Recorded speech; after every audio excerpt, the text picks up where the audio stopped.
تفصیل کے ساتھ اس کے اغراض و مقاصد اور اب تک میں 15 سالہ دور میں ٹرسٹ نے کیا کام کو انجام دیا، خفیہ طور پر بھی اعلانیہ طور پر اس کی تفصیل ٹرسٹ کے سیکریٹری جناب سید راشد صاحب بتا رہے تھے۔ چونکہ اب وقت کی کمی کی وجہ سے پھر اس کی سنگ بنیاد بھی رکھنی ہے، اور حضرت کا آج چونکہ اتوار کی وجہ سے مصروفیت زیادہ ہے، تو اسی لیے میں بات اور بھی ہونی ہے اس شعبہ تعلیم میں اس نے کیا کام کو انجام دیا ہے، اور فلاحی اور طب کے اعتبار سے کیا کام کو انجام دیا ہے۔ اس دونوں بات پر بھی ڈاکٹر زاہد صاحب اور زکریا صاحب بات کریں گے، لیکن اس سے پہلے چونکہ ابھی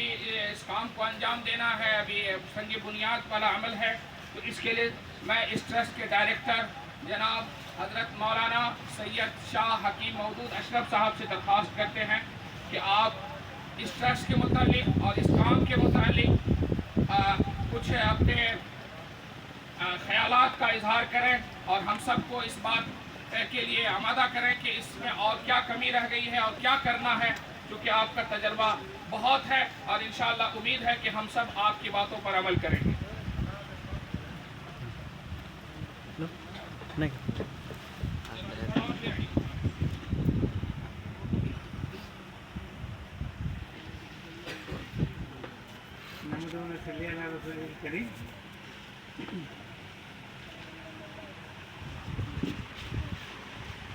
ٹرسٹ میں جو لوگ کام کر رہے ہیں اور انہوں نے جو اپنے کام کا تعارف کرایا، اسے محسوس ہوا کہ اس علاقے میں کام کرنے والے لوگ موجود ہیں اور سننے والے لوگ بھی موجود ہیں۔ ظاہر سی بات ہے، جب کام کرنے والا اور پھر جب علاقے کے لوگوں کو جب تعاون ہوتا ہے تبھی جا کے کامیابی سے ہم کنار ہوتے ہیں۔ اور ابھی قاضی مشرف صاحب نے کہا کہ بات طویل نہیں ہونی چاہیے، تو کتنا مختصر کریں ہم نہیں سمجھ پا رہے ہیں کہ کون سی بات کہیں کون سی بات، ورنہ دل کو یہ چاہنا تھا کہ بقول میر کہ میر جمع احباب احوال درد دل کہہ لیں، پھر یہ التفات دل دوستاں رہے نہ رہے، تو پھر بات لمبی ہوتی کبھی ہوتی پھر کسی موقع پر۔ ابھی ایک ہی جو بھی قرآن کی ایک آیت، بلکہ ایک آیت کا ایک حصہ، وہ بہت اہم ہے ہمارے لیے، اور وہ ہے تعاونوا علی البر ولا تعاونوا علی الاثم والعدوان، قرآن کہتا ہے۔ تو بہت مختصر جملے میں، بہت مختصر الفاظ میں اللہ تعالیٰ نے ہمارے مقصد کو متعین کر دیا کہ تعاون جو ہے وہ نیک کام میں ہوگا۔ تو نیک کام کوئی بھی کرتا ہے، چاہے غنیمت ویلفیئر والے ہوں یا دوسرے لوگ ہوں، اس میں ہم کو تعاون دینا ہے، اور اس تعاون دینے سے کام بڑھتا ہے، فروغ پاتا ہے، اور اس کی ضرورت ہر علاقے میں، ہر جگہ، ہر زمین پر ہے، کیونکہ جو جیسے انہوں نے بتایا کہ تعلیم اعتبار سے پرسواندگی، مالی اعتبار سے، تو ایسا ہے کہ جب اپنی مدد آپ کرنے کے لیے ہم خود نہیں کھڑے ہوں گے تو دنیا ہم کو نہیں کھڑا کر سکتی ہے۔ اس بات کو ذہن سے رکھیے۔ ابھی جو حالات ہیں اس میں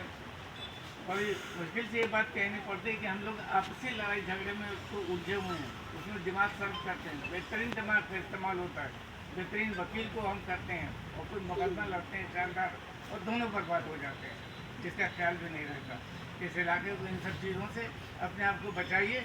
اور تعلیم کی طرف، اور جیسا انہوں نے بتایا یہ دین کی طرف، تو نہ جانے کتنی لڑکیاں ان لوگوں کے ساتھ جا رہی ہیں، تو نیند کیسے آتی ہے ہم کو۔ ایک کافر اور ایک مجھے کے پہلو میں ہماری بیٹی لے لے گی، باپ کی ذمہ داری نہیں ہے تو اور کس کی ہے، ماں کی ذمہ داری نہیں ہے تو اور کس کی ہے۔ یہ دین کے انحطاط کا یہ عالم ہے۔ تعلیم کی طرف ایسا ہے کہ لڑکے موبائل میں لگے ہوئے ہیں، شراب میں لگے ہوئے ہیں، جوئے میں لگے ہوئے ہیں۔ آپ علاقے کو دیکھ کے تو دیکھیے، ہم پتہ چلے گا ان کو راہ راست پر لانے والا کون، آپ ہیں اور کوئی نہیں۔ جب آپ اپنے بچوں کو اپنے بازو تھام کے کھڑا کیجیے گا تو وہ کھڑا ہوگا، اور جب آپ چھوڑ دیتے ہیں جانوروں کی طرح اسے، تو پھر ایسے ہی کرے گا کہ آپ کو بھی مارے گا، آپ کو بے عزت کرے گا، آپ اپنے بڑوں کا احترام نہیں کرے گا،